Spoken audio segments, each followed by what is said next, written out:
एक तराजू में स्वर्ग के सुख को रख दिया जाए, संपूर्ण स्वर्ग के सुख को रख दिया जाए, और एक पलड़े में रख दिया जाए एक क्षण का सुख सत्संग का।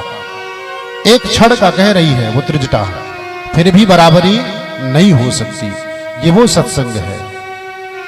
अब आप जनमानस में सवाल होता है कि यही श्रीमद् भागवत कथा इसके पहले 4 दिन पहले ही दिनेश शिवहरे जी के यहाँ हुई, कितनी बार सुने। तो श्रीमद् भागवतकार लिखते हैं कि मुहुर मुहुर रसिका भूमि भावुका, बार बार निरंतर सुनेंगे तब इसमें आनंद की प्राप्ति होगी। उदाहरण के स्वरूप जैसे आप संपूर्ण व्यंजनों को ग्रहण करें तो आपका मन ऊब जाता है ना।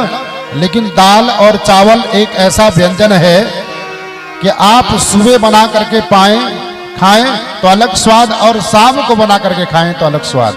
आज तक इस सभा में बैठे हुए, इस कथा पांडाल में बैठे हुए समस्त श्रोता बंधु ये बता दें कि दाल चावल खाने से कभी मन ऊबा हो? दाल चावल रोटी सब्जी, इन 4 चीजों को खाने से नित्य नया स्वाद मिलता है और मन कभी नहीं ऊबता।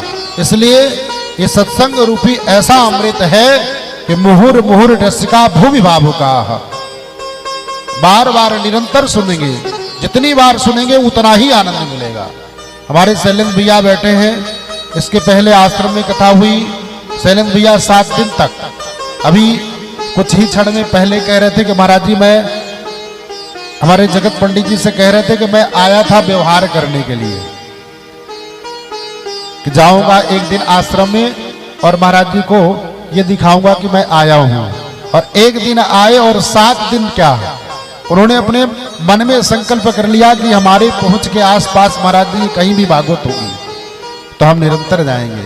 और पति पत्नी में आपस में इस बात का झगड़ा होता है उस दिन से कि आप अकेले जाते हैं, मुझे लेकर के नहीं जाते। पड़ोसी लोग झगड़ा करते हैं कि आप अकेले जाते हैं, मुझे छोड़ करके जाते हैं।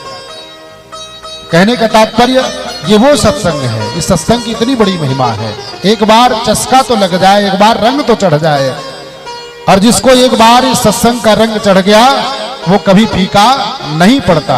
इसलिए मुहुर मुहुर रसिका भूमि भावुका, जो रसिक लोग होते हैं बार बार इसका पान करना चाहते हैं, सुनना चाहते हैं।